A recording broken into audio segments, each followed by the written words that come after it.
오늘 베드로전서 1장 17절 말씀, 한 절 말씀 본문 내용으로요. 주님께 주시는 말씀은 사람을 외모로 판단하지 말라. 사람을 외모로 판단하지 말라라는 말씀입니다. 사람을 겉모양으로 판단하지 않으시고 각 사람의 뭐대로 판단하세요?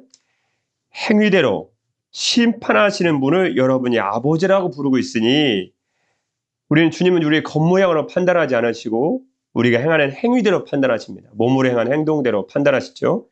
그분을 우리가 아버지라고 부르죠. 여러분 나그네 삶을 사는 동안 이 땅에 우리가 나그네 삶 아닙니까? 영원한 본향은 천국이니까요. 여러분은 나그네 삶을 사는 동안 두려운 마음으로 살아가십시오. 그런 말씀입니다. 하나님은 겉모습으로, 하나님은 겉으로 드러난 사람의 모습보다 여러분과 저의 마음의 중심에서부터 비롯된 행위에 더 관심을 갖고 계신 분이시다. 라는 말씀입니다. 따라서 주님께는 저와 여러분들은 우리의 마음의 중심을 감찰하시는 하나님을 생각하고 그분을 더욱더 경외하고 우리가 마음으로부터 주님을 경외하고 섬기는 성도들이 되어야 된다라는 말씀입니다. 그래서 사무엘상서 16장 7절 말씀에 보면 여러분 너무나 잘 아시는 말씀이죠. 여호와께서 사무엘에게 이르시되 그의 용모와 키를 보지 말라. 내가 이미 그를 버렸노라. 그 다음 말씀이에요.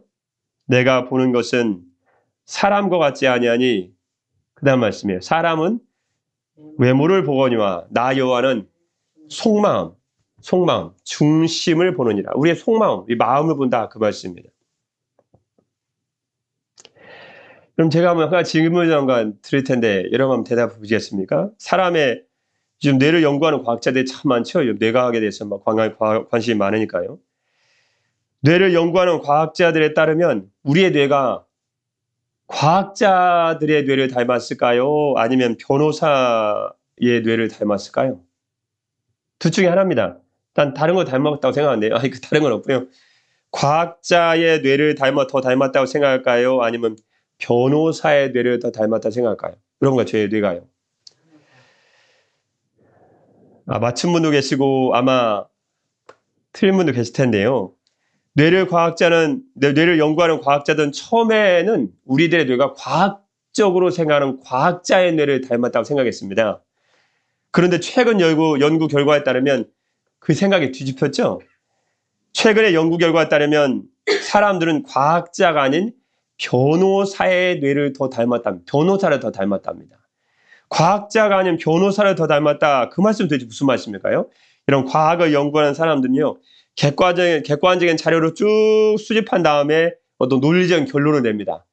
증거가 이럴 것도 있고 이것도 있고 이것도 있고 이것도 있고 이것도 있고 이러하니까 이렇습니다. 라고 결론을 낸다는 거죠.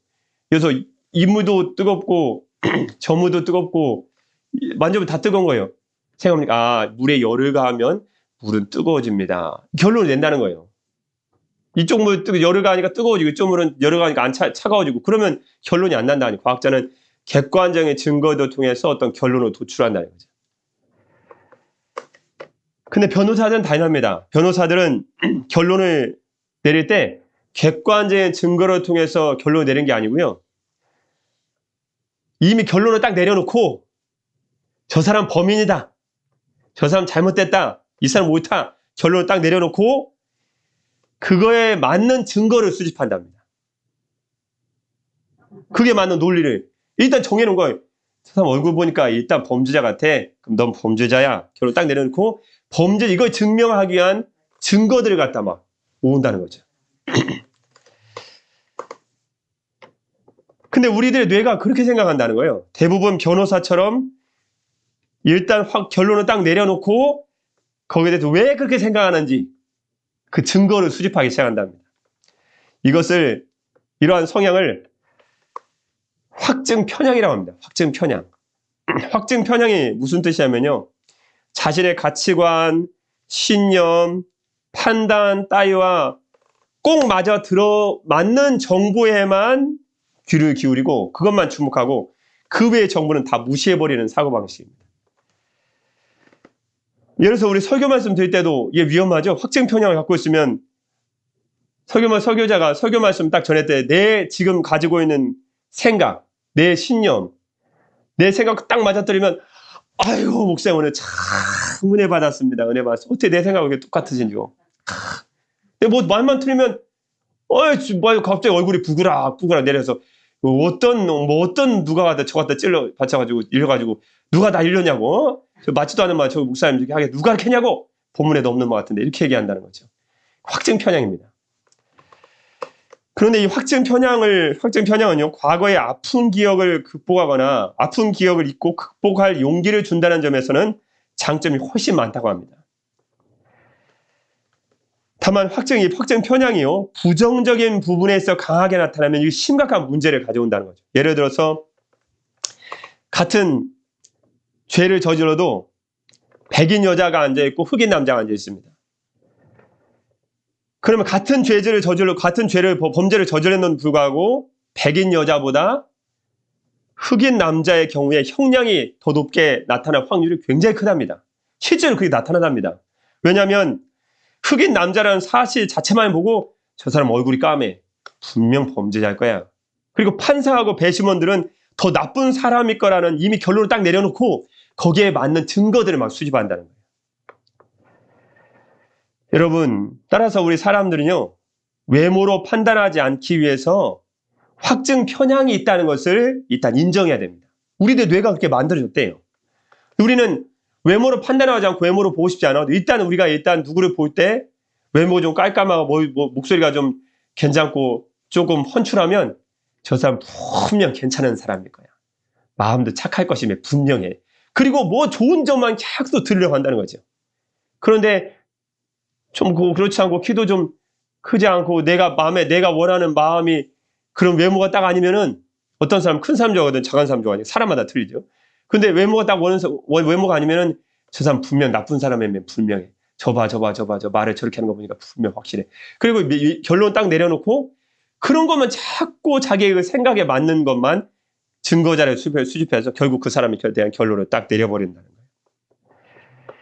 여러분, 우리가 사람을 외모로 판단하지 않기 위해서는 확증 편향이 누구에게나 있다는 것을 일단 인정하고 주님의 시각으로 그를 다시 바라볼 필요가 있습니다. 그 사람 키가 작냐 키가 크냐 그건 문제가 안 됩니다. 얼굴이 까마냐 까무잡잡하냐 그것도 문제가 되잖아요. 하나님은 왜냐하면 겉모습이 아니고 그 사람의 중심을 보시는 분이기 때문에 그렇습니다. 그래서 우리도 주님 닮은 우리도 일단 확증 편향이 있으면 일단 인정하고 우리도 사람의 겉모습이 아니고 속마음을 보려는 사람이 되어야 된다라는 말씀입니다. 고린도전서 1장 26절 말씀에 보면 주님이 이렇게 말씀해 주셨습니다. 형제들아 너희를 부르심을 보라. 육체를 따라 지혜로운 자가 많지 아니하며 능한 자가 많지 아니하며 문벌 좋은 자가 많지 아니하도다. 여러분 사람같이 사람이 선택했으면요 사람은요 지혜로운 자, 능한 자, 능력 있는 자, 영향력 있는 자, 문벌 좋은 자만 선택했을 거예요. 그러나 주님은 그렇게 하지 않으셨답니다. 그러나 하나님께서 세상에 미련한 것들을 택하사 지혜 있는 자들을 부끄럽게 하려 하시고 세상에 약한 것들을 택하사 강한 것들을 부끄럽게 하려 하시며 하나님께서 세상에 천한 것들과 멸시받는 것들과 없는 것들을 택하사 있는 것들을 폐하려 하시나니 이는 아무 육체도 하나님 앞에서 자랑하지 못하게 하려 하심이라. 그렇게 말씀해 주셨습니다. 우리도 겉모습을 보고 쉽게 누군가를 판단하고 정죄하기보다는 중심을 보시는 주님을 닮아서 우리도 그 속사람의 마음을 보고 도리어 남을 세워주는 격려자의 삶을 살아가시기를 주님의 이름으로 축복합니다. 기도하겠습니다. 사랑의 우리 주 하나님 아버지, 주님 우리의 외모를 보지 아니하시는 주님이신 줄 믿습니다. 우리도 겉사람의 겉모습을 보고 누군가를 쉽게 판단하지 않게 도와주시고 우리도 주님의 마음을 담아서 중심을 보려고 하며 도리어 남을 세워주는 격려자로 살아가게 하여 주옵소서. 제자들의 장점을 보시고 격려해 주신 주 예수 그리스도의 이름으로 기도드립니다. 아멘.